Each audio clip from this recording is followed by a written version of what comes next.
কি ধরনের বিস্ফোরক ওই বাড়ির ভিতরে রয়েছে এখনো সেই বিষয়ে নিশ্চিত নন কেন্দ্রীয় বাহিনীর জওয়ান, সিবিআই গোয়েন্দারা এবং এনএসজির কমান্ডোরা। সেই কারণেই অত্যাধুনিক সমস্ত সব সরঞ্জাম নিয়ে আসা হয়েছে।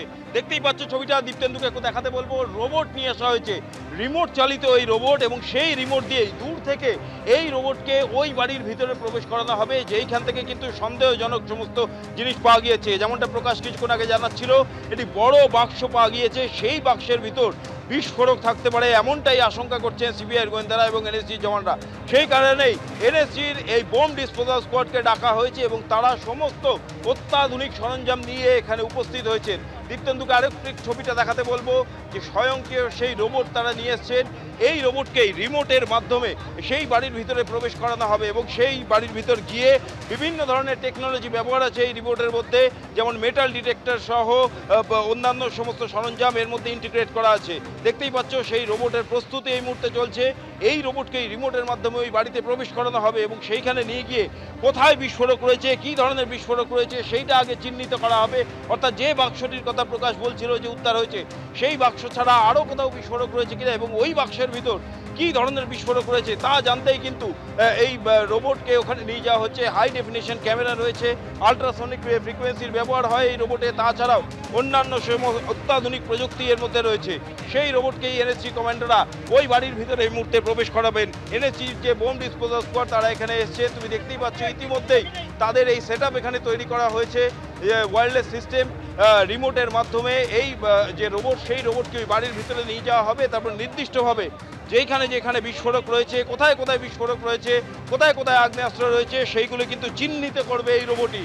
কেন্দ্রীয় বাহিনীর জওয়ান তারা এই গোটা এলাকাটি খালি করে দিচ্ছে এবং এনএসজির তরফ থেকেও কিন্তু গোটা এলাকাটি কর্ডন করে দেওয়া হয়েছে। তারা কিন্তু ঘিরে দিয়েছে গোটা এলাকাটি, কারণ তারা যেটা আশঙ্কা করছে কোনো বিস্ফোরক সেখানে থাকলে যে কোনো সময় কোনো বড় ধরনের দুর্ঘটনা ঘটতে পারে। তাই সেই দুর্ঘটনা এড়াতে গোটা এলাকা খালি করে দেওয়া হয়েছে। যদিও বা হাতে গোনা কয়েকটি বাড়ি রয়েছে, সেই সমস্ত বাড়িতে যারা রয়েছেন তাদের নিরাপদ দূরত্বে সরিয়ে নিয়ে যাওয়ার ব্যবস্থা চলছে। বুঝতেই পারছো একেবারে যুদ্ধকালীন তৎপরতা চলছে ঠিক এখানে। রোবটটি ইতিমধ্যেই তারা কিন্তু এগিয়ে নিয়ে যাচ্ছেন ওই বাড়ির দিকে। এখান থেকে অর্থাৎ বাড়ি থেকে প্রায় 100 মিটার দূরে তারা বেস করেছে এনএসজির কমান্ডোরা। সেইখান থেকে রিমোটের মাধ্যমে এই রোবটটিকে, দেখতেই পাচ্ছ দীপ্তেন্দুকে একটি ছবিটা দেখাতে বলবো জুম করে, যে রোবটটিকে ইতিমধ্যেই এই রাস্তা দিয়ে বাড়ির দিকে এগিয়ে নিয়ে যাচ্ছেন এনএসজির কমান্ডোরা এবং সেইখানে গিয়ে ওই বাড়ির ভিতরে আল্ট্রাসনিক ফ্রিকোয়েন্সি এবং অন্যান্য 3D ম্যাপিং এই ধরনের প্রযুক্তি সমস্ত রয়েছে এই রোবটের মধ্যে। সেই প্রযুক্তির সাহায্যে কিন্তু তারা চিহ্নিত করবেন যে কোথায় সেই বিস্ফোরক রয়েছে, কী ধরনের বিস্ফোরক রয়েছে, আর কত কত জায়গায় সেই বিস্ফোরক রয়েছে।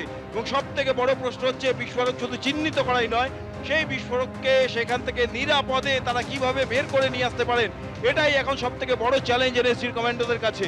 কেন্দ্রীয় বাহিনী জওয়ানরা প্রথমে মেটাল ডিটেক্টর নিয়ে আমরা দেখেছিলাম গোটা এলাকা তারা তল্লাশি করেন। তারপরেই কিন্তু সিবিআইয়ের তরফ থেকে সেখানে কিছু শ্রমিককে ডাকা হয়, মাটি খোঁড়ার কাজ শুরু হয়, আর তারপরেই দেখা যায় যে এনএসজি কমান্ডোদের তারা এখানে মোতায়েন করা হলো।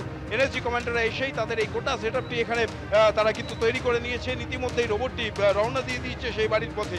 এই রোবটটিকে ওই বাড়ির ভিতরে প্রবেশ করানো হবে। বিভিন্ন সব অত্যাধুনিক প্রযুক্তি রয়েছে এই রোবটের মধ্যে এবং তার সাহায্যে বিস্ফোরক, আগ্নেয়াস্ত্র কোথায় কি রয়েছে সেইগুলোকে চিহ্নিতকরণের কাজ শুরু হবে।